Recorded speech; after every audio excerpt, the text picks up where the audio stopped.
Hola, ¿qué tal? Bendiciones, bienvenidos a mi canal. Esto es Torah en corto. Mi nombre es Joel y en esta ocasión les traigo la parashá Beshalach, del mar abierto a la guerra espiritual. Vamos allá. Beshalach significa cuando dejó ir y abarca desde Éxodo capítulo 13, versículo 17, hasta el capítulo 17, versículo 16. En esta parashá se describe el momento en el que el pueblo de Israel, recién redimido por la sangre del Cordero, comienza su caminar con Dios en el desierto, a través de milagros visibles. La columna de nube, la columna de fuego, la apertura del mar rojo, el maná en el cielo y el agua de la roca. Hashem enseña a su pueblo a confiar, obedecer y depender de él. Este camino revela también la lucha entre fe y temor, anticipando la victoria que el Mesías Yeshua trae sobre el enemigo. Y tenemos que primero que nada, el Señor guía el camino y va delante de su pueblo. Si vamos a Éxodo capítulo 13, desde el versículo 17 al 22, tenemos que sucedió que cuando Faraón permitió que el pueblo se fuera, Dios no los condujo por el camino de la tierra de los filisteos, aunque era más corto, porque dijo Dios, no sea que el pueblo se atemorice cuando vea la guerra y se regresen a Egipto. Por lo tanto, Dios condujo al pueblo por el camino del desierto hacia el Mar Rojo. Y los de la casa de Israel subieron armados de la tierra de Egipto. Y Moisés tomó consigo los huesos de José, porque él había hecho que le juraran los de la casa de Israel, diciendo, de cierto, Dios los recordará, por lo cual subirán mis huesos desde aquí con ustedes. Habiendo luego partido de Sucot, acamparon en Etam, que se encuentra a la orilla del desierto. Y Yahweh iba al frente de ellos de día en una columna de nube para guiarlos por el camino y de noche en una columna de fuego para darles luz, a fin de que pudieran caminar durante el día y durante la noche.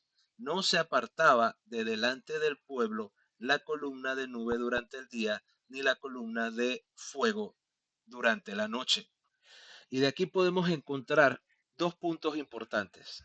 El primero lo tenemos en Éxodo capítulo 13, 17 y 18, donde dice que cuando el faraón los permitió, ellos, en vez de tomar por la tierra de los filisteos, se fueron por el camino del desierto hacia el Mar Rojo. Esto que nos dice que Dios no siempre escoge el camino más corto, sino el que forma nuestra fe. Y eso lo podemos encontrar en Isaías capítulo 63,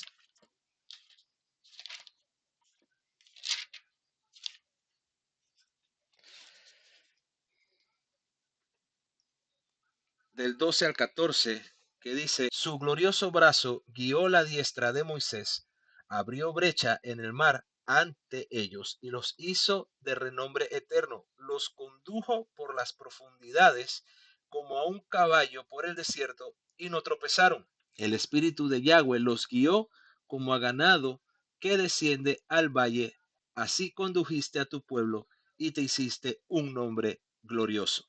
Y es que era necesario que el pueblo de Israel fuera llevado por el desierto para que pudiera aprender a fortalecer su fe, a darle forma, a poder aprender lo que es la dependencia del Eterno. En el Salmo 77,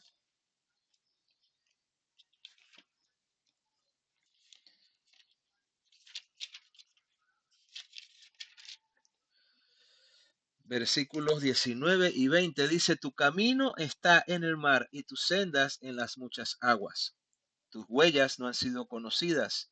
Guiaste a tu pueblo como ovejas por medio de Moisés y de Aarón. Y esto automáticamente nos lleva a la segunda enseñanza, que también la encontramos en los versículos 21 y 22 del capítulo 13,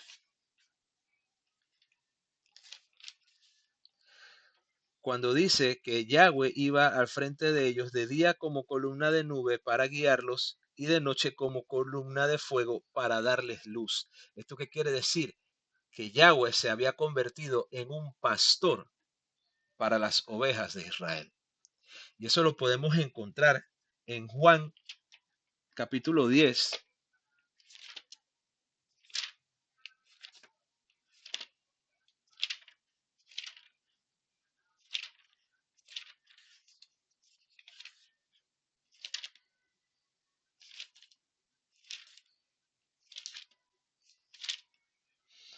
Juan 10, versículo 4, que dice, y una vez haya sacado a sus ovejas, va al frente de ellas y sus ovejas lo siguen porque reconocen su voz. Y es que las ovejas reconocen a su pastor y su pastor guía a sus ovejas por el mejor camino. Y eso fue lo que hizo el Eterno con Israel. Aunque el camino fue largo y duró 40 años, el pueblo de Israel que entró a la tierra prometida 40 años después, fue un pueblo que había aprendido a depender del Eterno. Así también nosotros somos guiados por el desierto, por el mismo Yahweh, a través de la sangre de nuestro Mesías Yeshua, para aprender a adorarle, aprender a depender de él en medio de la adversidad. Luego en el capítulo 14, desde el 1 al versículo 12, tenemos que el faraón persigue al pueblo y el pueblo empieza a tener miedo y empiezan a murmurar. Como dice en los versículos 10 al 12 del capítulo 14, dice, al aproximarse Faraón, los de la casa de Israel alzaron sus ojos y vieron a los egipcios venir en su persecución, y sintiendo mucho miedo, los hijos de Israel oraron ante Yahweh. Luego dijeron a Moisés, ¿acaso no había sepulcros en Egipto para que nos hayas traído a morir en el desierto? ¿Por qué nos has traído así al sacarnos de Egipto? ¿Acaso no es esto lo que te hablábamos en Egipto diciendo, déjanos servir a los egipcios? Pues nos hubiera sido mejor servir a los egipcios que morir en el desierto. Y aquí tenemos ya la primera queja del pueblo de Israel. Pero aquí también tenemos una enseñanza poderosa y es que el temor revela que tanto nosotros confiamos realmente en nuestro Señor, de corazón, porque en esta situación reveló que tanto confiaba el pueblo en quien los había sacado de Egipto, a pesar de que los había sacado con mano poderosa. Si vamos al Salmo 56,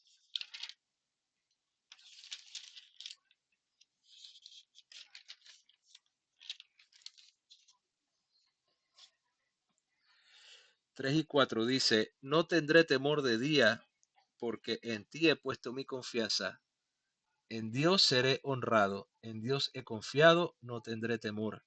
¿Qué puede hacerme el hombre? Y es que cuando confiamos realmente en nuestro Señor, no importa lo que ocurra alrededor, así como en Mateo capítulo 8, desde el 23, cuando Jesús abordó la barca, sus discípulos la abordaron junto con él, y he aquí se desató una violenta tempestad en el mar, de tal manera que las olas inundaban la barca, pero Jesús dormía. Acercándose luego sus discípulos, lo despertaron y le dijeron, Señor nuestro, sálvanos que perecemos. Y Jesús les dijo, ¿por qué han tenido miedo, hombres de poca fe? Entonces se puso en pie y habiendo reprendido a los vientos y al mar, se produjo una gran quietud. Y aquí el Señor, nuestro Mesías Yeshua, Jesús, él regaña a sus discípulos porque al parecer los discípulos todavía no estaban entendiendo quién era el que estaba con ellos. Y una situación muy parecida a lo que le pasa al pueblo de Israel cuando está entre el Mar Rojo y el Faraón, que al parecer todavía no estaban entendiendo quién era el que estaba delante de ellos y quién era el que los había sacado de la tierra de Egipto. Por eso siempre debemos confiar en aquel que nos salvó, en aquel que nos redimió, en aquel que nos sacó de la esclavitud para ser realmente libres. Luego, en el mismo capítulo 14, desde el versículo 13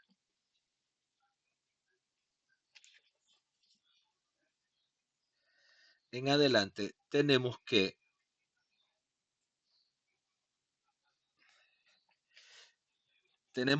el Señor abre el mar rojo y aquí ocurren dos cosas. Uno, salvación y dos, juicio. Y vamos a ir al mismo versículo 13 y 14 del capítulo 14, donde dice, entonces respondió Moisés al pueblo, no teman, esperen y vean la liberación que Yahweh les dará hoy, y los egipcios que ahora ven, jamás volverán a verlos. Yahweh luchará por ustedes mientras ustedes estén quietos. Después oró Moisés ante Yahweh. Aquí me quiero quedar con una parte muy importante, y es que el Señor es el que pelea nuestras batallas para que nosotros podamos estar tranquilos confiando en Él. Ahora vayamos al versículo 21. Versículos 21 y 22, donde dice, entonces Moisés levantó su mano sobre el mar y mediante un poderoso viento abrasador, Yahweh hizo que el mar se estuviera retirando durante toda la noche hasta que el mar quedó como tierra seca y las aguas quedaron divididas. Luego entraron los hijos de Israel por medio del mar por tierra seca, teniendo a las aguas como muro tanto a la derecha como a la izquierda. Y aquí podemos encontrar el paso del pueblo de Israel por en medio del Mar Rojo, demostrándole el Señor a su pueblo quién es Él. Ahora vamos al versículo 28 donde dice, y las aguas retornaron y cubrieron los carros y la caballería y todo el ejército de Faraón, quienes habían entrado tras ellos en el mar, no quedando uno solo sobre ellos. Y en estos pasajes que acabamos de leer podemos encontrar, uno, la parte de la salvación, que fue cuando el Señor abre el mar rojo y el pueblo de Israel pasa por tierra seca, pero luego ahí tenemos entonces el juicio, y es cuando Faraón, viendo que las aguas se habían dividido, él decide también con su ejército cruzar el mar para ir contra los hijos de Israel. Sin embargo, el Señor envía juicio y todos quedan ahogados. Y es que el mismo acto que salva a los escogidos de Dios, al pueblo de Dios, es el mismo que Dios usa para juzgar a sus enemigos. Así como dice Isaías capítulo 43,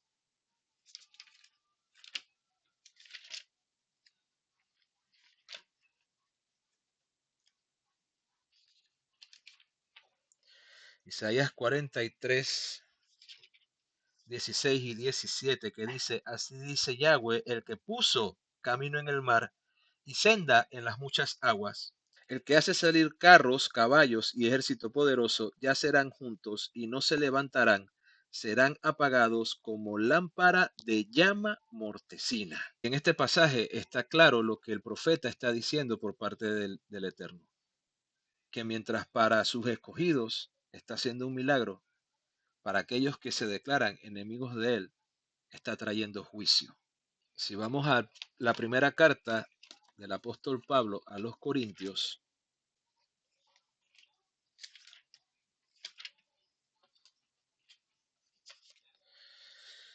capítulo 10, versículos 1 y 2, dice, deseo que sepan, hermanos míos, que todos nuestros padres estuvieron bajo la nube y todos ellos atravesaron el mar, y todos ellos fueron bautizados por medio de Moisés en la nube y en el mar.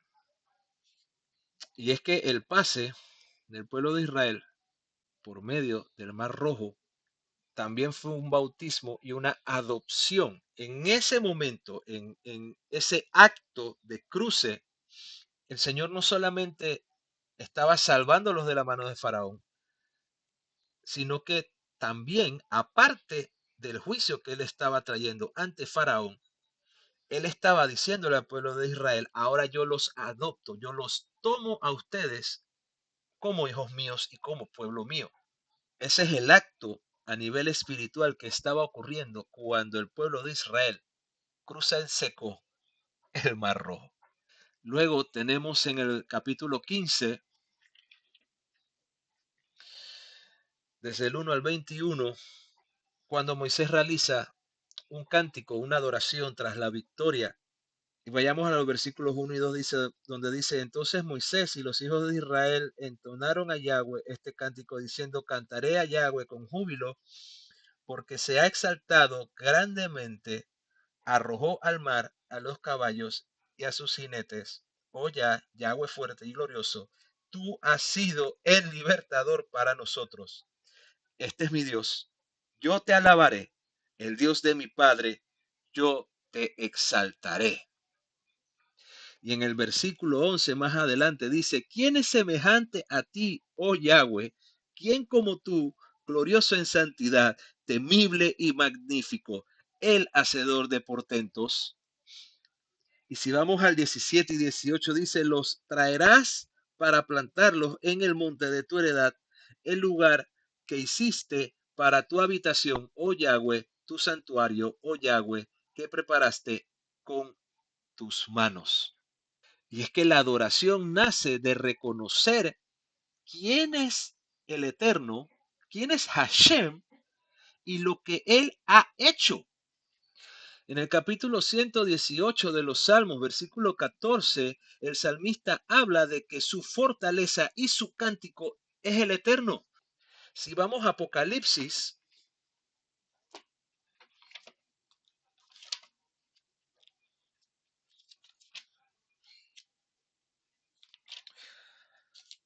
Apocalipsis capítulo 15, versículo 3 dice, y cantaban el cántico de Moisés, siervo del Señor, y el cántico del Cordero, diciendo, grandes y maravillosas son tus obras, oh Yahweh, todopoderoso, justos y verdaderos son tus caminos, oh Rey de las edades. ¿Quién no te reverenciará, oh Yahweh, y glorificará tu nombre? Porque solamente tú eres santo y justo, porque todas las naciones vendrán y adorarán en tu presencia, pues han sido manifestadas tus obras justas. Si vamos al versículo 22 al 27, tenemos ahora los acontecimientos en Mara y Elim, donde tenemos prueba, pero también tenemos provisión. Y vamos a Éxodo 15, 23 al 25, que dice, y llegaron a Mara, pero no pudieron beber las aguas de Mara, pues eran amargas. Por eso pusieron al lugar el nombre de Mara, que significa amargura. Entonces el pueblo se quejó ante Moisés y le preguntaron, ¿qué vamos a beber? Y oró Moisés ante Yahweh, y Yahweh le mostró un árbol. Cuando él arrojó el árbol en las aguas se volvieron dulces. Allí les enseñó leyes y decretos, y allí los puso a prueba. Y es que Dios, en lo que ocurre ahí, prueba al pueblo para enseñarles entonces obediencia. Y así lo dice el salmista en el Salmo 66:10,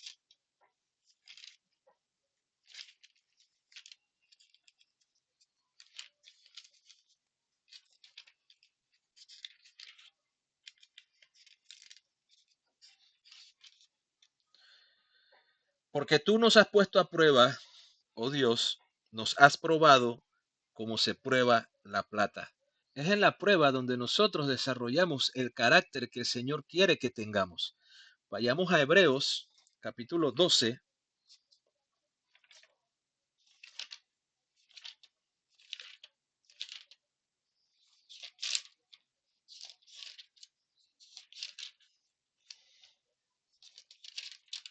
versículo 11, donde dice, no obstante, ninguna disciplina se considera causa de gozo en su momento, sino de tristeza, pero al final produce fruto de paz y de justicia a los que en ella han sido ejercitados.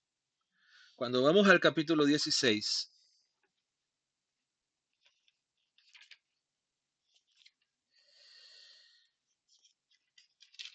encontramos la dependencia diaria hacia el Eterno por parte del pueblo de Israel y por parte de nosotros en la actualidad, cada día, que es el maná. Vamos al versículo 4 donde dice, entonces dijo Yahweh a Moisés, he aquí que yo haré que llueva pan del cielo, y el pueblo saldrá a recoger el alimento día tras día, a fin de probarlos si andan en mi ley o no. Y esto le sirve al pueblo para que aprenda a vivir día a día dependiendo del Señor. Así nosotros también, día con día, debemos aprender a depender solamente de Él. Y si vamos a Juan, capítulo 6,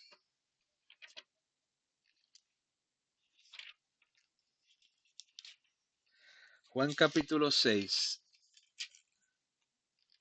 versículo 31,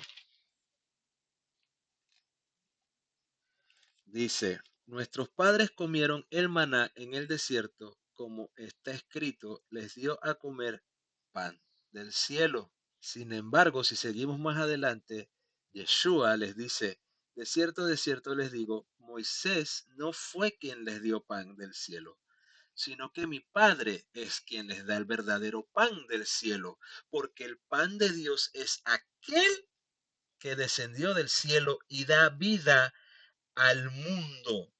Y luego más adelante sigue y dice, ellos le dijeron, danos siempre de este pan, Señor nuestro. Y Yeshua les dice, yo soy el pan de vida. El que a mí viene no tendrá hambre y el que en mí cree no tendrá sed jamás. Ese es nuestro Mesías, porque Él es nuestro pan. Él es nuestro pan diario. Él es nuestro alimento, nuestro maná constante. Ahora vamos al capítulo 17 y aquí encontramos dos acontecimientos más. Y uno es que el agua de la roca en Horeb y la lucha entonces contra Amalek. Y vamos al versículo 6 del capítulo 17. He aquí yo estaré delante de ti sobre la roca de Horeb. Tú golpearás la roca y brotarán aguas de ella para que la gente beba. Y Moisés lo hizo así ante la presencia de los ancianos de los hijos de Israel. Si vamos al versículo 11, ya entonces entramos en la lucha contra Amalek. Y en el versículo 2:11 dice, mientras Moisés mantenía en alto sus manos, Israel predominaba, pero cuando él bajaba sus manos, entonces Amalek predominaba. Y aquí podemos encontrar entonces una enseñanza poderosa y es la dependencia al Señor y que la victoria depende de la intercesión y qué tanto nosotros estamos dispuestos a poner nuestra confianza y dependencia en el Eterno. La Parashá Beshalach nos muestra que la redención no termina en la salida de Egipto, comienza ahí. El camino del desierto forma la fe, revela el corazón y enseña a depender completamente de Dios. El mar abierto, el maná, la roca apuntan proféticamente a Yeshua, quien abre el camino, sustenta a su pueblo y vence al enemigo. Así como dice Primera de Corintios 10:11, estas cosas les acontecieron como ejemplo. Si te gustó el video, dale like, suscríbete y comparte. Que el Señor te bendiga y te guarde.